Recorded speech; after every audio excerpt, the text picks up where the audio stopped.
Hello, viewers.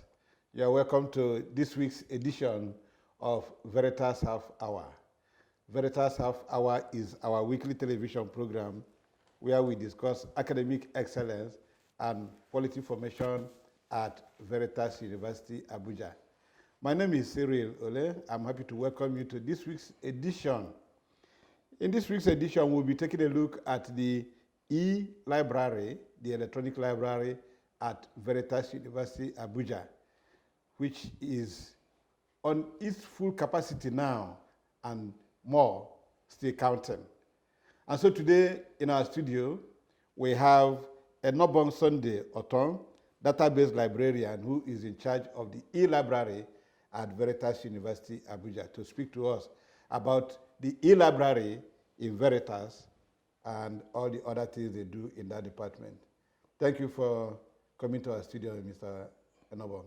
Thank you very much, Dr. Cyril, for having me. Thank you. It's an honor to be here. Yes, thank you, sir. Thank you. It's our privilege to also have you in our studio. Thank you very much.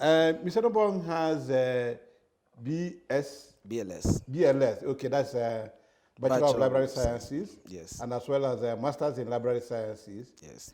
From University of Uyo. Yes. University of Uyo is the one in Akwa Ibom State, right? Yes. Okay. So he is qualified enough to discuss the e-library with us, particularly as it concerns VERITAS University, Abuja. So let me start this way. How long have you been with VERITAS University, Abuja? Well, we started in 2008 when the university started. Oh, you're a pioneer staff. I'm a pioneer staff of the university. Okay. And right from that beginning, we had always been focusing on making VERITAS University Library a digital library. Mm-hmm. Because we are one of the first universities in the country that didn't have a card catalog. Oh. So we started with an electronic open access, public access catalog. So that's what we've been doing from the beginning. Okay. So the decision from the beginning was to have a library that is digital, a library that's accessible anywhere in the world simultaneously. We didn't want to restrict people we didn't want to restrict library services to a point where somebody needs to get to a physical library before accessing information.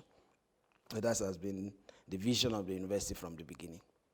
Will you say from your experience now, having been one of the pioneering staff of the university, will you say that that vision is on course?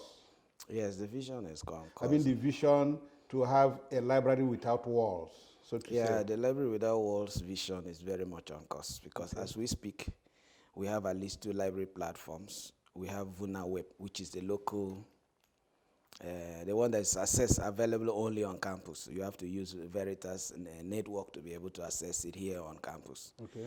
Then you have the web portal that is accessible anywhere in the world. So with those 2 platforms, we are quite, we can deliver at least 50 million in terms of books and 50 million titles? Yeah, we can deliver at least 8 million books. And then if you add articles, journals, and all of that, we can give you something in the neighborhood between 50 to 100 million resources. And that helps to ensure that if you are studying any area, you're working on any area, you should be able to access whatever you're looking for from digital resources. Mm-hmm. How do you, in view of the fact that this is a digital age, so to say, every time you see students with their phones, how are you able to drive that traffic to the 2 portals you have mentioned now? The traffic is to make sure that the formats of the resources are accessible on all platforms. Okay. That's the first thing. You have to make sure that all the information sources on those platforms are accessible on any device. Okay. Whether you have an iPad, you have an e-book reader, or you have a smartphone, you should be able to access those resources, or you're using a laptop, or you want to come to the physical e-library, all those resources. The idea then is to move students away from just entertainment to actual serious study. It's a very serious, deliberate process, and that means it involves a lot of training, partnerships, and we want to work more with the course advisors and the lecturers because they are the ones who have a lot more. Because like I teach use of library at the beginning of every program. that at the first semester, it's a first semester course. I teach the study skill aspect of it, and I always emphasize that, look, wherever you are, you can have access to information. Okay. Because simultaneously, digital resources can be accessed by anybody, anywhere in the world. So the traffic, moving the traffic toward that is a conscious work, is work in progress. You can, it's not everybody. You have those who, there are already those who have adopted it and are using their smart devices to access information. And there are those who have to be pulled along. Because an average student's phone, if you looked at it, what is there? His films, Netflix, streaming service, videos, music, and what have you. So what we're pleading with them now is add electronic resources. So if you add electronic resources, you are basically going to be in a position to be a leader, because every leader is a reader. Okay. You can just survive on all the slangs in the lyrics of those films or movies or what have you, or music. You need to focus more on having the core knowledge. Because digitally now, almost everything in the world has a tutorial. Okay. You can learn from the internet. These days, you can actually learn without having a physical instructor, because all the resources are there. Even the demonstrations, the experiments, you can actually see them being done, because people experts in different disciplines have actually put together a body of resources that are now available. So our jobs as librarians to link students with these resources. Okay. And it is, like I said, is a work in progress. We will continue to work and work and work until we get to a point where every student is versed. Because right now, most of them, they think that the internet is just for films, music, and all those things. But we can move beyond all of that and get them to a point where they can actually become experts in their areas. Because a student can know more than the lecturer if he reads up. He takes his course outline, looks at all the things, Google all those things. But he should not Google in the general Google. He has to move to Google Scholar, because that's where the intellectual papers are. So once a student knows all those things and have all those information, he doesn't have a problem. He will be up there intellectually. So I'm actually getting worried, because from what you're saying, it will appear that most students are carrying the world in their hands, so to say, but they are carrying the wrong content. Yeah, the wrong content is... So how do we make sure that our students at Veritas University Abuja know that with the smartphones they have in their hands, they can become more educated and move away from entertainment, as you say? Why we are not demarketing entertainment, though, all we are saying is that the students should be much more at home with their own field of study. That's what we are saying. Using their phones. Like what we do at the beginning. Normally when I take study skills, the first thing I always usually tell my students is that every discipline has its language. Right. You have to speak the language of your discipline. It's called language register. Of course, you have to speak the language of your discipline. So once you do that, so you have to pick the terminologies, the way you use language and all of those in your area. And so what we do is to start at that beginning and then continue to build up. And conscientiously now, what we are planning now is to do more tutorials, bring in students at different levels. We are starting with the final year students who are writing projects, and want to see the digital content in your project. Okay. We want to see the digital content, the e-resources that you have used. Because we did a SNAP study recently, last session, and we didn't find up to 20%. We didn't find any candidate who had up to 20% e-resources in the references. But there were references. There were references that were from the e-resources, but they were not up to 30% in terms of percentages. Right. So where could they have been getting the other references from? Maybe physical books, traditional books, and all those other sources. But we need to improve that, because that is quite low. Okay. They need to work on that. So the process is ongoing now. We're trying to build and build and build. And you know what you do? Here is not a general thing. It has to be one student at a time. You have to get everybody to become high adopters, to adopt digital content and ensure that what they have. And then you have to move them away from what is the usual social media, videos, music, and all of those things. Because those things have a way of distracting them. That look, your core responsibility now is you are a student. You've made one milestone, you have been matriculated. for you to get to the point of graduation and graduate with the knowledge and capacity, not just the paper, the physical certificate. I mean, what is in your head? So that anywhere in the world you go, you'll be able to show that you graduated from a university.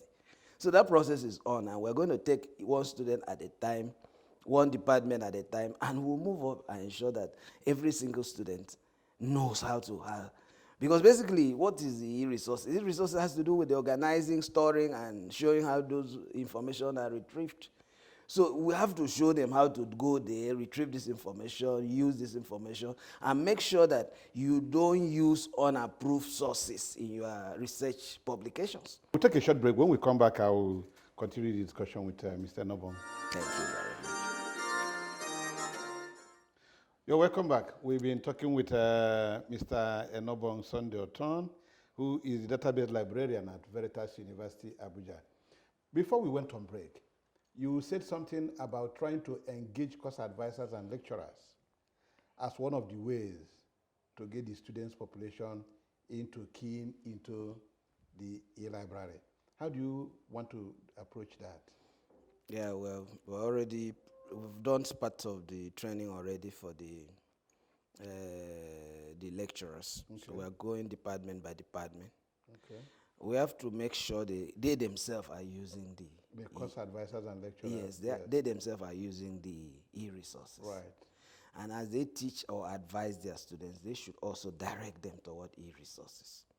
Because basically, they should let their students know that the resources they need for their term papers, assignments, is just a click away.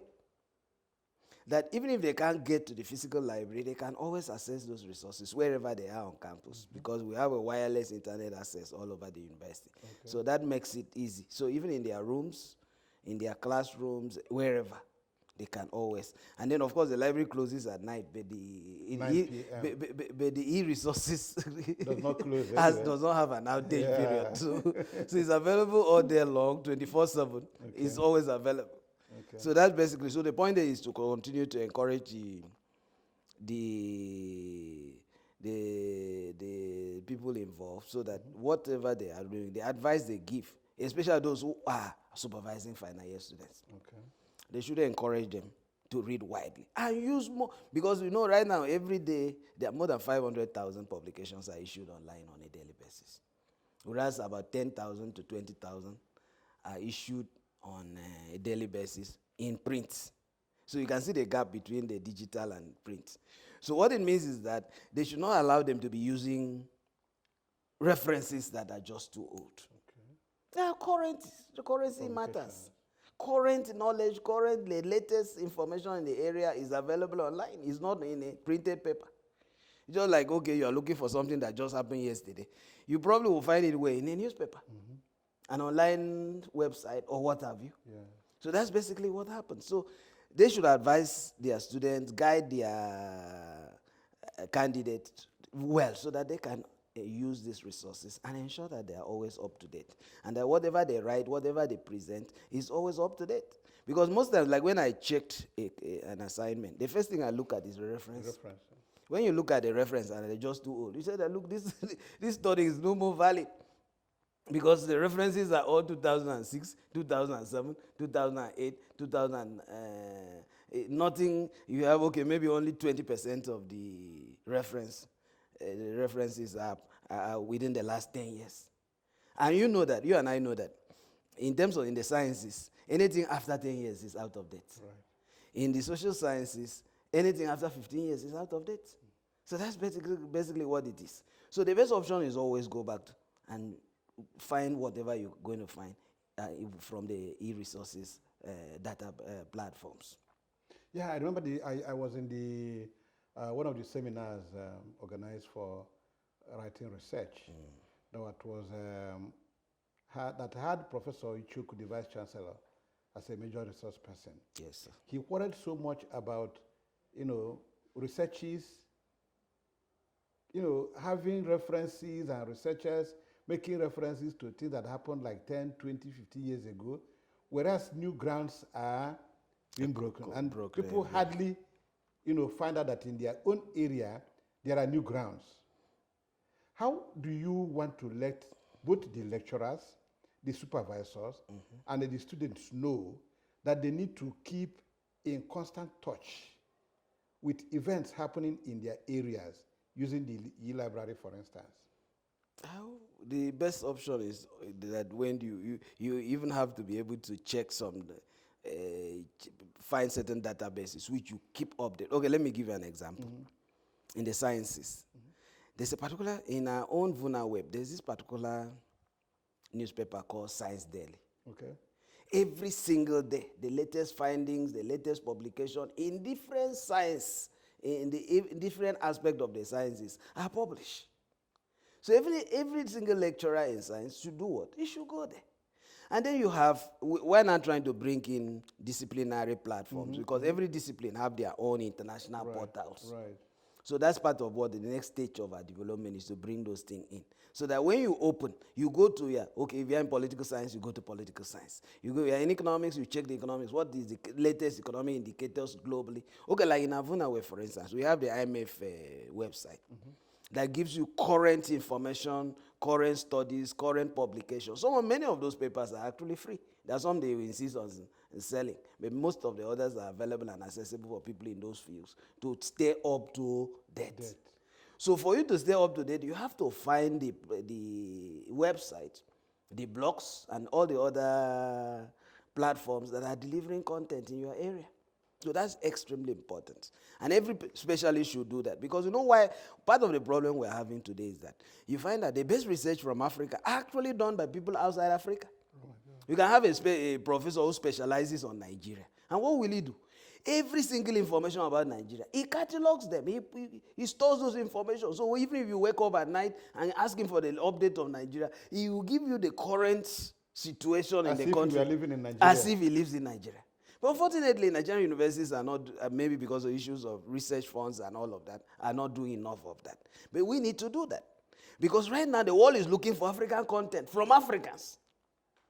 Not remember the early days when we were children, you keep hearing about the European discovering the Niger. Exactly. As if the people who live in the Niger didn't know the mouth of the Niger. Mungo Park discovered River Niger. Yes, they should have said, look, the first European. There were people who were fishing in the River Niger. They know the mouth. They knew the mouth. And up to the time some of us went to primary and secondary school, we were still reading that. I don't know whether it's still there. It's still there. But that was where the issues are. So you see, you will keep hearing African stories being told by non-Africans. But right now the world is looking for us to put our own, because part of the problem is that everything we had, even the herbal remedies and all those things, they were not bookmarked. We didn't put them in written form. Nobody shared any information. So when somebody dies, he dies with a history of his community. Unfortunately. And up to today, most of our communities have no history because it has not been documented. So that's where the issues are. So we need to do that. We start to have, as scholars, we need to start documenting whatever we are doing. We need to document the affairs of state, what is happening in the industry, what is happening in our sectors. Because basically, if you don't do this, we are going to miss it. Because you are preparing the students for work. They are going to work in their world out there. So it has to be practical knowledge, practical experience, practical, the gap between where they are and when they get to join the workforce should not be too wide. So that's basically what we are looking at. Do you see the e-library system? I'm not just talking of Veritas now. I'm talking of generally. Do you think that the e-library system will outshine the traditional library where you go to a wall and sit down, consult books on the shelves? Are we getting to a point where books will be phased out from our print books? Print books, yes. Print books are on their way out, actually. They are. What you have now, the structure that is emerging is print on demand. Okay. If you want to read the printed page, then you print out your own copy yourself or ask somebody to print for you. Is that not encouraging laziness in reading? No, it's not encouraging laziness. You see, I mean, some of us yes, that's what I'm saying now. Most people now, what happens now is basically this. Like a lot of publishers are even moving toward that arena now. Okay. They only print on demand. So if you want print, they send the print to you. But the books are already ready. You know you have Kindle, which is an ebook reader. So you can download even a whole library into Kindle. And you'll be reading it wherever you are. So instead of having Ghana must goes or bags full of books when you are traveling, you just have your device, and your whole library is there. It's just a click away. So that's basically what is going on now, because it's saving shipping costs, it's saving logistic costs, it's saving all kinds of costs, and you can just print, you can just release your books in the next 1 hour, and 1 million people are reading it. So that's the beauty of digital resources. You understand? I do. So the future is more like an hybrid. There will be people who will always like print, and they will get their print when they demand for print. But the rest of us will basically, because a lot of people don't like reading on screens, actually.